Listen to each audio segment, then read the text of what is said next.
Good morning. Today's question is, how do I know when I need to stick to my practice or when I should listen to my body and take rest? How do I know when to stick to my practice or when I should listen to my body and take rest?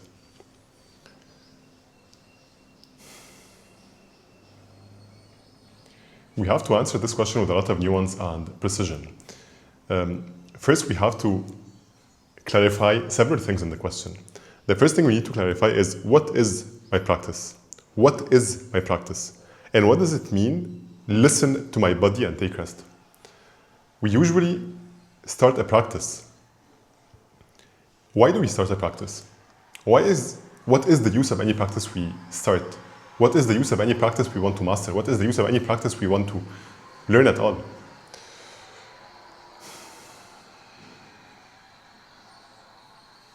I would answer this question from the perspective that we undertake a practice for one of the many reasons, such as we think this practice might teach us a valuable skill. We want to enjoy our bodies more. We want to explore our bodies. We want to learn to move our bodies in a specific manner. We want to have fun. We want to connect to people. We want to meet new people. Whatever the reason is, the reason we decide for our practice will really have significant consequences on the following part of the question, which is listen to my body and take rest.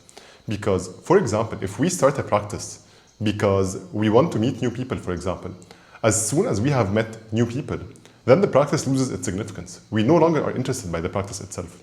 We could be doing anything. But we chose to do this thing to meet new people. As soon as we have met people and we have this social circle, or we have this aspect fulfilled, then the use of the practice is no longer there. So the practice is itself, the intention we give behind the practice is itself very, very, very significant. Because why we choose to practice something will dictate our whole relationship to the practice, right? So, for example, if I want to practice a certain sport or a certain exercise, such as yoga or whatever kind of movement that we want to start practicing, and we want to practice to be in the best physical shape possible, to take care of our bodies, to be flexible and enjoy our bodies until a very young age, then the goal of the practice never really fulfills itself.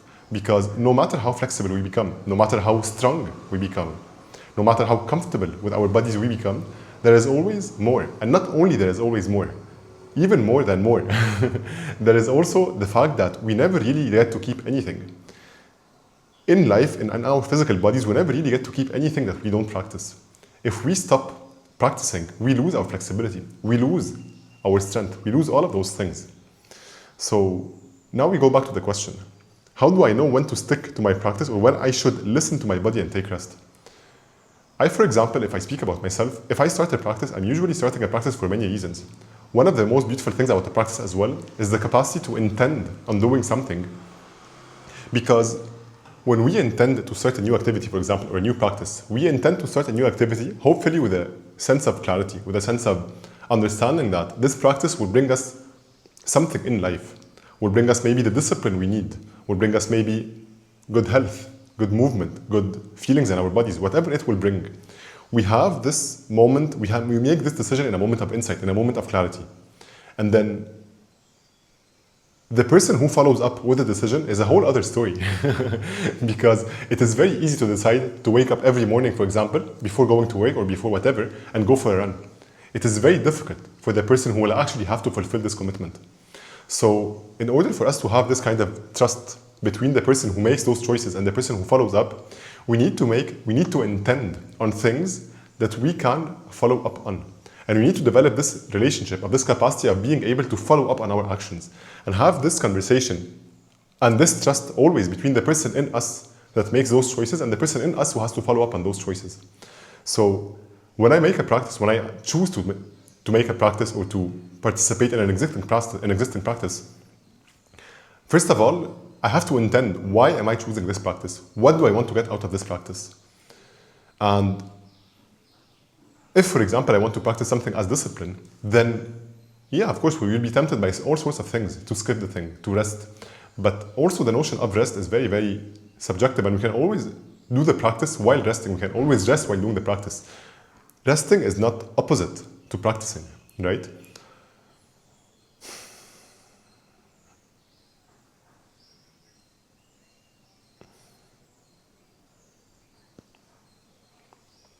And listening to our bodies is not something also that we do in the moments of rest, even while we are practicing. It is something that we're always doing.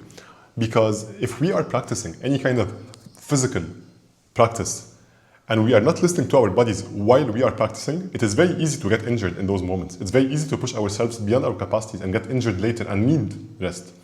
But listening to our body is something that has to be done always, all the time, even while we are practicing. And finding this, it's of course something very difficult. It's not something that we're going to do overnight or something that we can just intend to do. It's something that we should strive to do, which is always having this beautiful balance between doing and feeling and pushing ourselves more. And the more we find this sweet spot, the more we are able to really keep a very fine balance of activity and rest at the same time. We don't exert ourselves too much to the point of needing to listen to our bodies and take rest, but we also don't stay in a comfort zone that doesn't push us to growth, because if we don't push ourselves slightly or enough, we don't actually grow. The muscles need to be pushed to a certain extent to grow. We need to push our postures, for example, beyond a certain limit to gain more flexibility and strength. So if we don't get to those limits and exceed them in the right measure, to not need extended periods of rest later on, then we can always stay in this sweet spot between activity and rest. So we have to make sure that we are not using rest as an excuse to give up on our commitments. And we also have to understand that for any practice, to have any kind of intended effects on our bodies, whether that's a physical practice, whether that's a mental practice such as a meditation or journaling, or whatever the practice we choose, in order for this practice to have extended effects and really the appropriate effects on our being, we have to do this practice long enough. We have to do this practice long enough. And in doing this practice long enough, I would say minimum 3 years, minimum, a lot of years, then we don't really understand, we don't really gain the value of such a practice. Because certain qualities, certain virtues don't get developed until we do something long enough.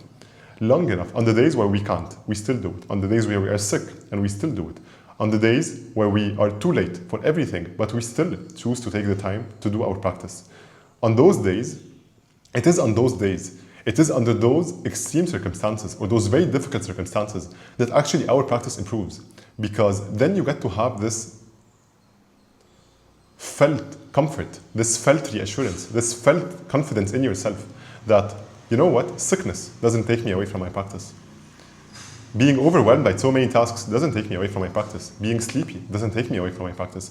Needing to travel and waking up early and going to the flight and all of those things doesn't take me away from the practice. And this gives us a sense of confidence, a rock, solid, felt confidence, which is nothing can take me away from the practice, because no matter what the circumstances were, I was still able to somehow find it within me to do my practice.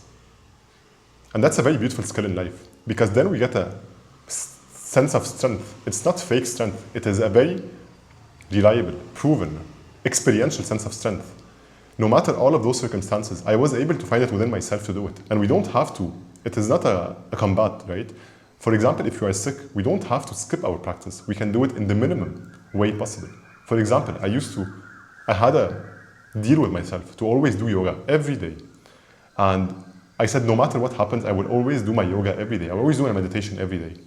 And to skip the burden of missing the practice or of it being too much, or if I'm sick or whatever, I said, you know what, you need to do minimum, at least 8 sun salutations. You know what, even 1 sun salutation is enough. That's enough of a practice, because even 1 sun salutation is better than no sun salutations. Even 1 minute of meditation is better than no minutes of meditation. So I said, no matter what happens, we always can find 1 minute in the day to do 1 minute of meditation.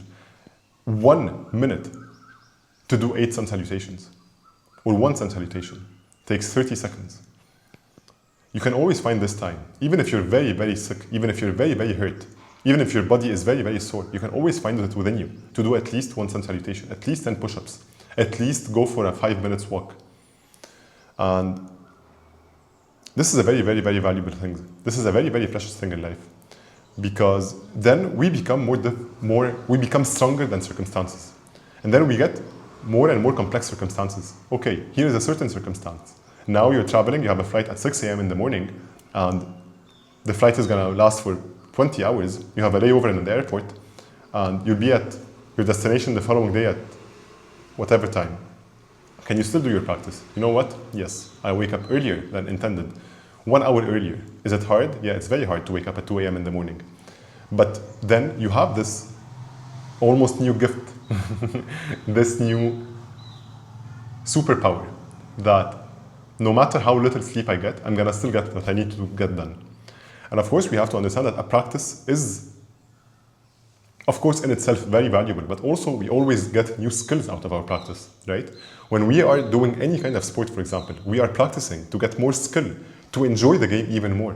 Whatever we are doing, when we start it, the more we practice, the better our practice becomes, the more we enjoy it, right? We start learning how to ride a bicycle. In the beginning, we are away from cars. We are safe. We are in a straight line. We go backwards and forwards. We are lucky if we can go 100 meters without falling. And then we get more and more comfortable. Now we can drive in the streets. Now we can commute using the bicycle. Now we can go on very long journeys using the bicycle. And the more we improve our skills, the more we get to enjoy the bicycle, the more we get to experience more things in life that we could not have experienced before. So not only do we enjoy riding a bicycle, but also we get to experience more things in life out of this newfound skill, right?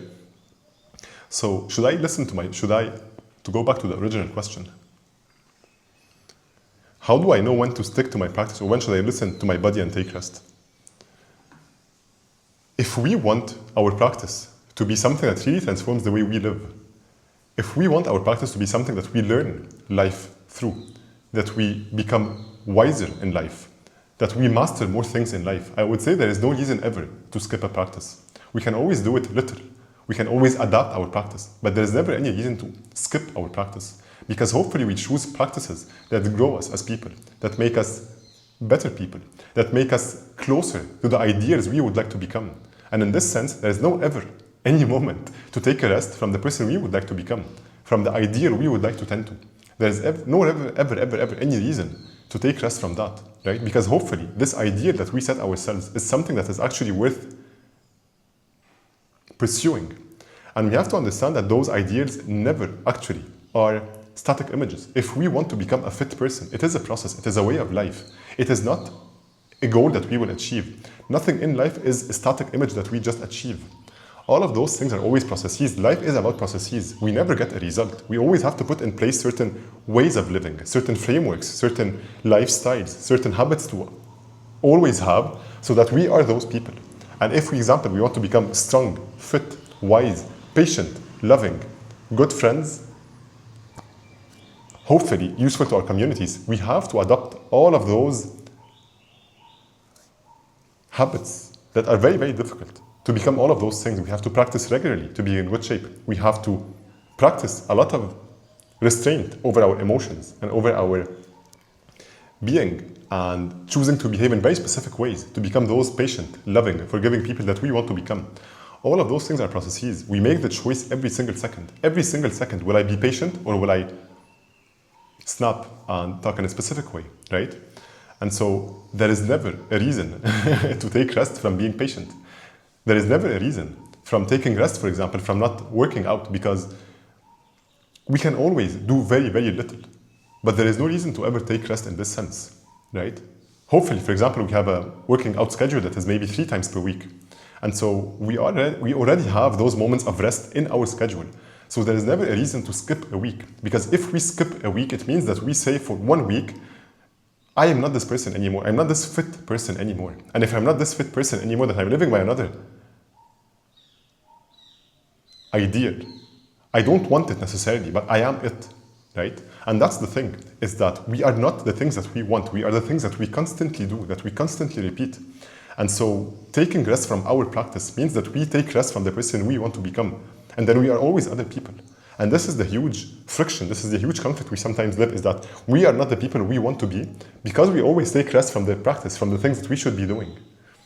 So I would say we have to design our practices so that there is never any need to take rest from it. Because our life then becomes the practice. The practice becomes all our life. It becomes just one thing. And there is no ever a reason. In life, there is never a way to just wake up in the morning and say, today I'm gonna just not eat.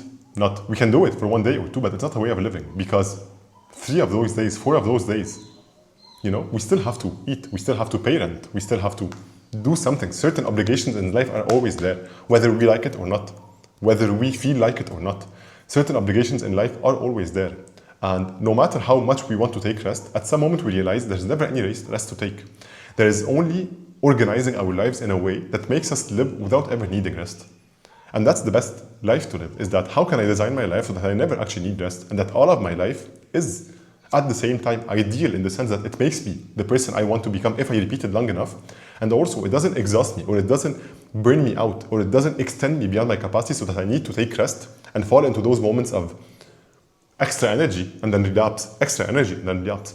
And that's the perfect middle path to walk. It's this very perfect, very difficult, fine line, extremely fine line to find, where we actually are living our lives in a way that we are really on this very fine line between activity and rest. We don't overexhaust ourselves to not relapse and need too much rest, yet we never fail to give all we can at this moment, at the task we have at hand.